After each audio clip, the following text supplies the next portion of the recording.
시청자 여러분 안녕하십니까. 숭실사이버대 박준호 교수입니다. 제가 지난 10월 달에 가을 식수를 하러 갔다가 현지 그 호텔에서 제 실수로 뒤로 넘어지는 바람에 팔이 골절이 됐습니다. 그래서 웬만큼 좀 상황이 나아지고 난 다음에 이 방송을 이제 지금 시작을 하고 있는데, 혹시 시청자 여러분들이 이제 보시기에 조금 좀 불편해 하시더라도 조금 좀 양해를 좀 부탁의 말씀을 드리겠습니다. 시청자 여러분들이 오늘 방송을 하면 당장 내일 듣고 오늘 들으시고 내일 들어서 실행을 하고, 이것이 5년이나 뭐 또 아니면 1년 후에 이 방송을 혹시 보셨으면은 구형 방송 이미 다 지나간 거라고 생각을 하시지 마시기 바랍니다. 이 토지라고 그러는 거는, 여러분이 만약에 내 방송이 아파트라든가 주택을 강의하게 되면은 시청자 여러분들이 이 내용은 조금 시간이 지났구나 라고 그러는 거를 여러분들이 보시고 이거는 정보의 가치가 없구나 라고 그러는 거에 여러분들이 그 생각을 하실 텐데, 제 방송, 특별히 토지 방송이라는 거는 3년, 5년, 길게는 10년까지 내다보고 지금 방송을 한 거예요. 그래서 시청자 여러분들에게 아직까지 제가 제 방송 자체가 그래도 상당히 많은 그 팬을 갖다가 확보하고 있는 것이 바로 뭐냐? 앞으로 1년 후에, 3년 후에, 5년 후에 제가 방송한 내용이 맞아 들어간 부분도 많고 또 틀린 부분도 있고 이런데, 바로 이제 시청자 여러분들이 그러한 내용 때문에 시청자 여러분들이 많이 관심을 갖고 계시는 겁니다.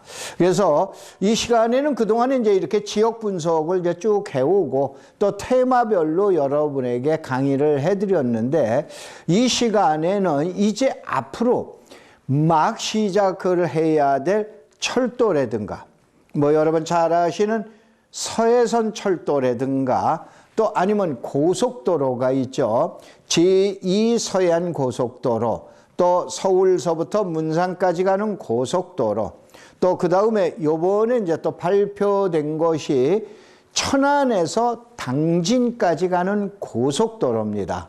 그러면은 이걸 어느 시점에 시청자 여러분들한테 해드려야 되는가? 요거는 제가 딱 잘 판단을 합니다.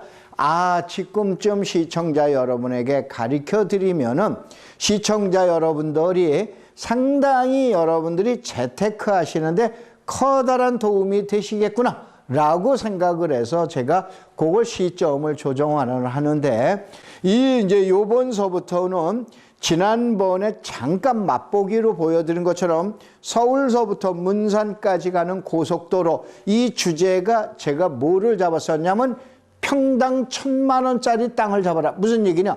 인터체인지 생기는 주변에 방향, 개발되는 축을 잘 잡으시면은 여러분들 몇십만 원 아니면 200만 원 주고 매입한 토지가 평당 1,000만 원의 토지를 갈 수 있다 라고 그런 걸 주제로 해서 해드렸는데, 요거는 지속해서 해드릴 겁니다. 그런데 당장 먼저 좀 시급한 것이 천안에서 지금 얘기한 당진까지 가는 고속도로입니다.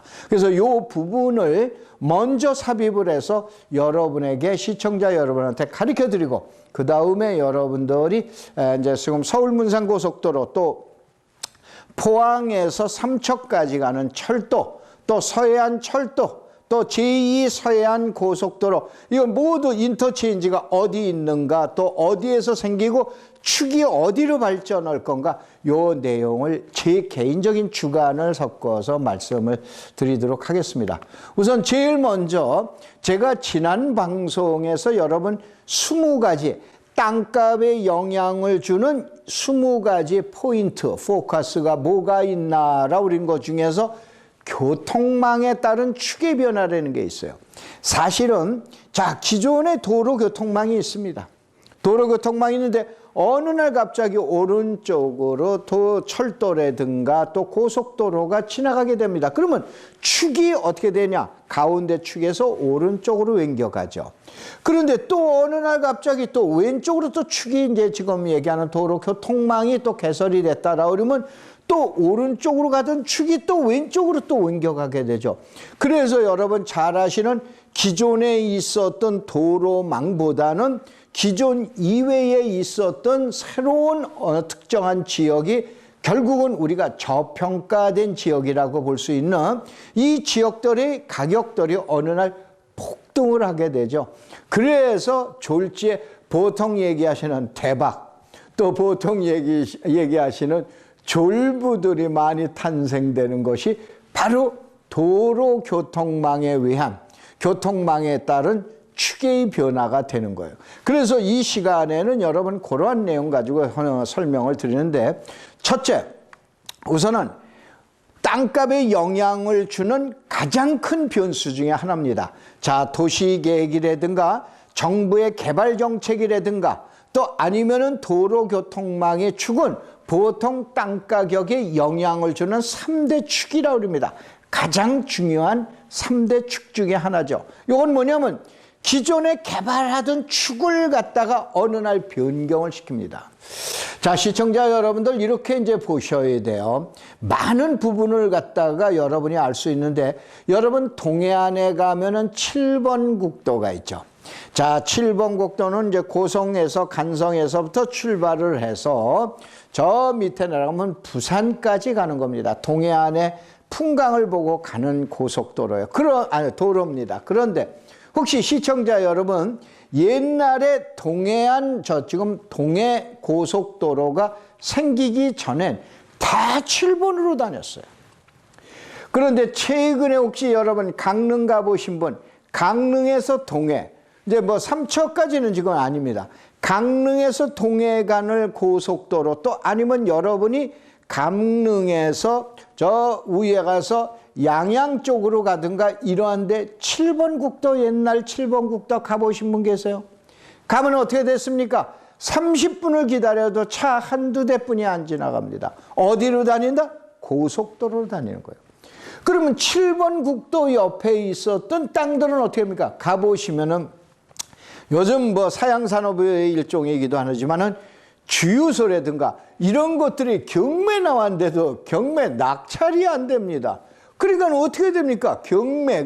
경매 나온 주유소가 낙찰자가 없다가 보니까 이게 뭐냐면 흉물로 변해서 완전히 방치가 된 그런 휴게소, 그 주유소를 많이 보실 거예요. 이게 추계의 변화입니다.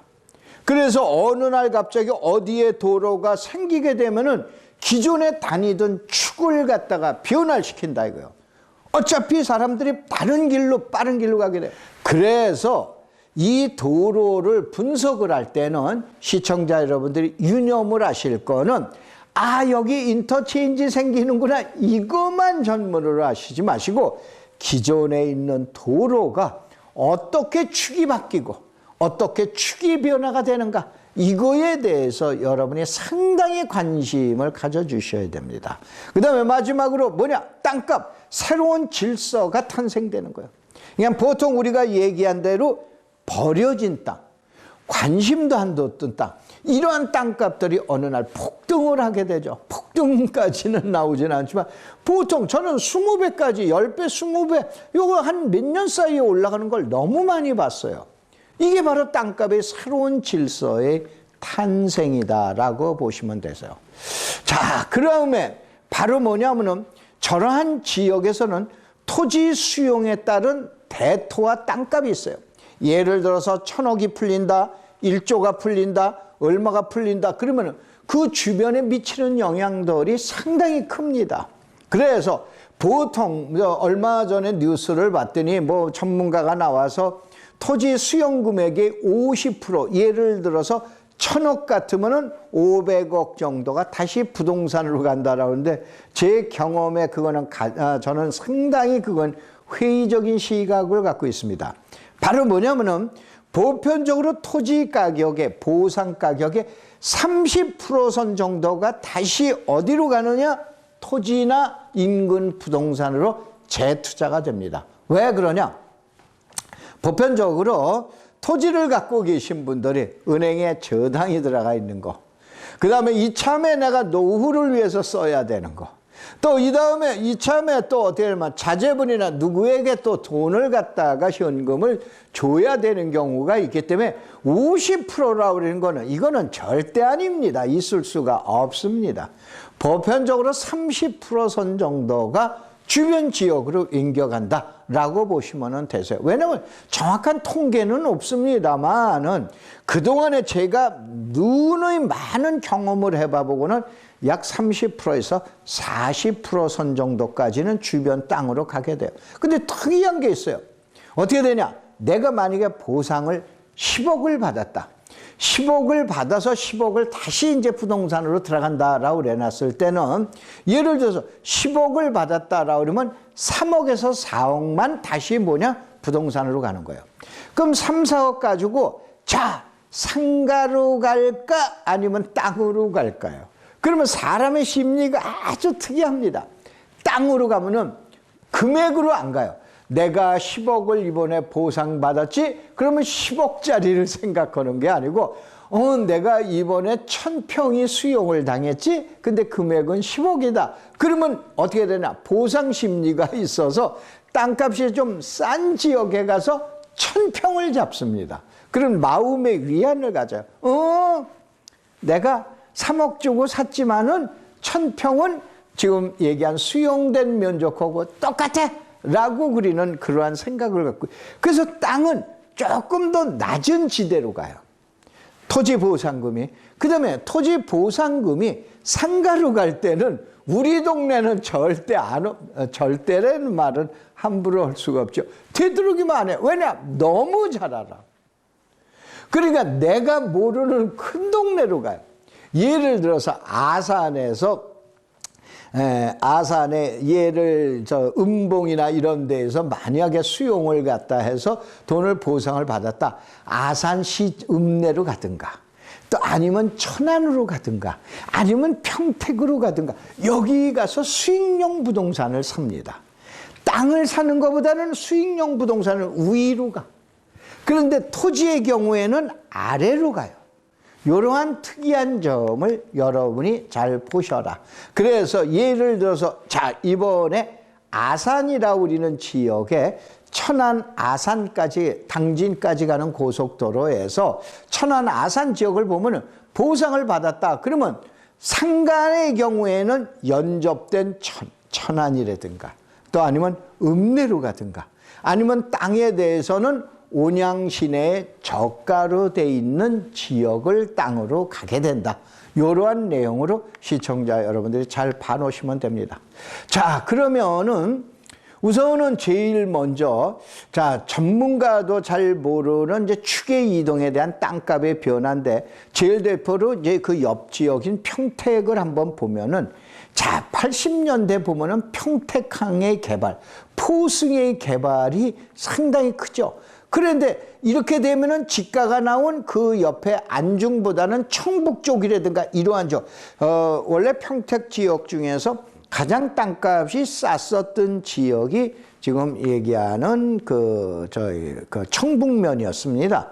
이 청북이었는데, 이 청북면 지역이 바로 평택항 포승이 개발되면서 올라가게 되죠. 그 다음에 이게 뭐냐면 두 번째 이슈가 나온 거야. 어느 날 주한미군의 이전. 그렇기 때문에 이제는 또 어떻게 되냐? 팽성이라는 데가 지금 얘기하는 올라가게 되는 거죠.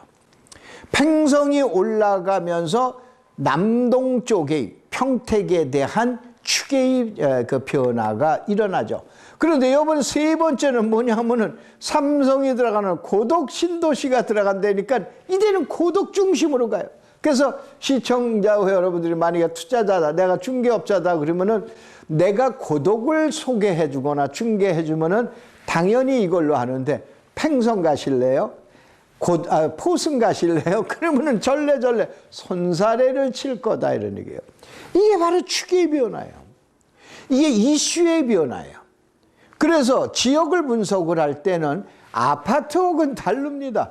지역을 분석을 할 때 이와 같은 각종 다양한 정책이라든가, 아니면 여러 가지 개발 이슈라든가, 이러한 모든 내용을 복합적으로 분석을 하셔야 돼요. 그래야 됩니다.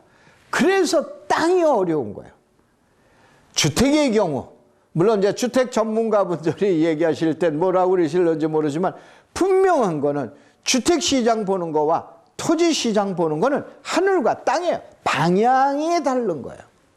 방향이 다른 거예요. 그래서 시청자 여러분들이 이제 그렇게 이해를 하시고, 사실은 이제 지금 말씀드린 대로 손이 굉장히 좀 아립니다. 원래 이렇게 이제 걸고 해야 되는데 불편하고 또 여러분이 시각적으로 좀 안 좋아 보이시기 때문에 제가 좀 이렇게 통증을 감내하고라도 이렇게 이제 풀고 하는데, 혹시라도 좀 조금 좀 저것이더라도 이해를 하시기 바랍니다. 그래서 어느 지역이든 지역의 축이라는 건 기존의 고조, 이게 최고다라는 건 절대 있을 수가, 절대라는 말을 씁니다.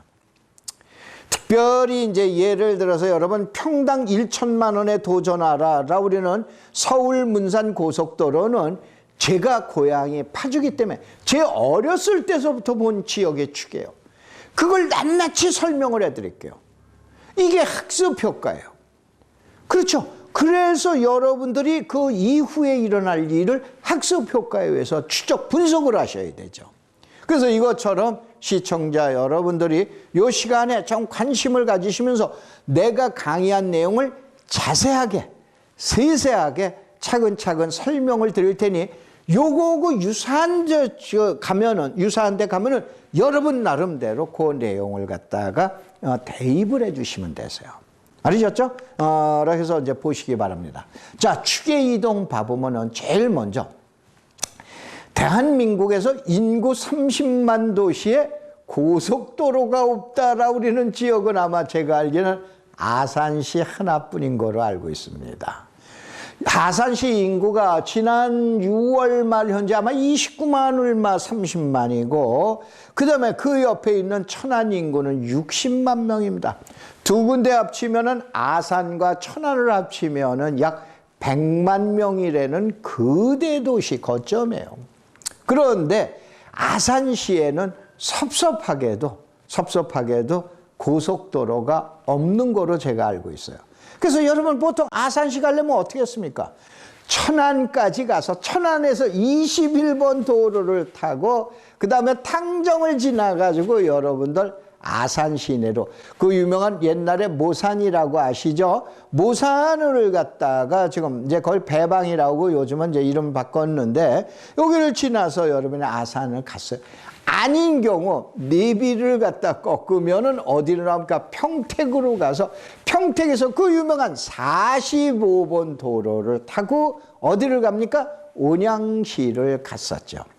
또 요것이 어디냐? 인천에 계신다든가 시흥이라든가 안산에 계신 분은 그 유명한 39번 도로를 타고 온양시를 갔었어요. 바로 이렇게 온양시라 우리는 자체에는 세 군데의 도로가 있어요. 39번 도로와 45번 도로와 21번. 그 다음에 그 중에 가장 유명한 도로가 사실은 21번 도로죠. 예전서부터 여러분 천안을 거쳐서 천안에서 지금 온양으로 가서 온양에서 신창으로 해서 그 다음에 예산으로 해서 홍성으로 가는 이러한 도로를 갖다 쭉 가시고 그랬는데 이 도로축이 있었던 거예요. 근데 이 도로축이 이제 만약 여러분들 화면에서 그림에서 보는 것처럼 검은 선으로 제가 일부러 해놨는데 이 검은 선에 의해서 이제 그 전에 있는 21번 축과 45번 축과 39번에 대한 축의 변화가 온다 이런 얘기예요. 특별히 가장 많은 변화가 올 거는 21번 축으로 저는 보고 있습니다. 그래서 시청자 여러분들이 제가 누누이 설명을 드렸죠. 반드시 21번이 사양화가 된다는 얘기 아니에요. 그러나 여러분들이 만약에 천안 인터체인지에서 사실은 이제 지금 얘기한 원래 이제 그 남쪽에 있는 이제 그 천안 인터체인지에서 여러분들이 만약에 고속도로가 있다라면 글로 가지 누가 시간을 걸쳐서 지금 21번 도로를 타고 가겠어요. 그만큼 교통량이 줄어들었다. 라우리는 건 그만큼 수요의 감소예요. 그렇죠? 그 다음에 여러분들이 39번과 45번은 이제 별도로 설명을 드리는데 예를 하나 들려드릴게요. 이왕 하신 김에. 자, 분명히 저기는 제 지역이 아닙니다. 제가 그룹에 있을 때 이미 맥주 공장, 그 유명한 카스 맥주 공장을 원래 제가 둔포에다가 세우려고 그랬어요. 왜냐? 둔포가 물이 좋아요. 그 다음에 자, 이 주정 공장은, 주류 공장은 어떻게 나 배출하는 데가 있어야 돼요. 뭐가 있으니 강이 있어야 돼요. 그런데 이제 평택 그 많이 있고 그래서 둔포가 최적이다. 그래서 제가 둔포를 집중적으로 분석을 했어요. 그런데 여러 가지 물에 대해서 문제가 있습니다. 그래서 카스가 지금 얘기한 현도로 이제 내려가는데 제일 첫 번째 제가 조사했던 데가 바로 45번 도로의 둔포라고 그러는 지역이에요. 그래서 제가 오랫동안 봐와서 이런 게 축이 이렇게, 그런데 39번과 45번 도로 21번에서는 아까 얘기한 대로 그동안에 가장 많이 사람이 다닌 게 21번. 두 번째가 45번. 세 번째가 39번이에요. 그런데 지금 어떻게 됐습니까? 가보시면은 39번 도로와 21번 도로가 거의 어떻게 됩니까? 비교가 될 정도로 그 밖에 커다랗게 변화가 있어요. 45번 도로로 다니던 차량들이 많이 줄어들었습니다. 이거는 바로 시청자 여러분들이 보실 적에 이거 같은 축이에요. 아마 현지에 계신 분들은 더 잘 아실 거예요. 온양이나 평택이나 지금 얘기하는 천안에 거주하시는 분들은 아마 더 잘 아실 겁니다. 그런데 이 39번 도로가 예를 들어서 이와 같은 천안에서 저기 당진까지 가는 고속도로에 영향을 가장 많이 줄 영향 중에 하나는 바로 뭐냐? 39번과 21번에. 39번 도로는 더욱더 번창해져요. 그래서 혹시 시험 39번, 죄송합니다. 이걸, 저 손이 아프다가 보니까는 이걸 걸리었네요. 39번 도로라는 건 이렇게 보세요. 여러분 1번 국도가 있죠. 1번 국도가 경부고속도로죠. 그거하고 비슷하다고 그렇게 보시면 되시죠. 그 다음에 39번 도로는 서해안고속도로라고 보시면 돼요. 수도권에서 충청권까지 내려가는 도로다 이렇게 보셔야 돼요. 그래서 평택의 서쪽에서 서해안을 타고 쫙 내려가서 포승을 해서 포승에서 온양으로 내려가는 도로, 이게 39번이라고 보여요. 그러니까 이게 산업도로가 되는 거예요. 이게 당진을 거치면서 산업도로가 된 거예요. 그러니까 과거에 커다란 영향이 없었던 당진이나 이쪽에 공업 물류가 엄청나게 나오면서 39번 도로가 엄청 뜹니다. 그래서 시청자 여러분들이 이 도로, 고속도로, 천안에서 당진 가는 고속도로 뭐가 중요하다가 아니고 이 도로가 생김으로 인해서 기존의 21번 온양 가던 21번 국도와 45번 국도와 39번 도로에는 어떠한 영향을 미치는가, 이걸 제2부에서 설명을 드리도록 하겠습니다. 고맙습니다. 감사합니다.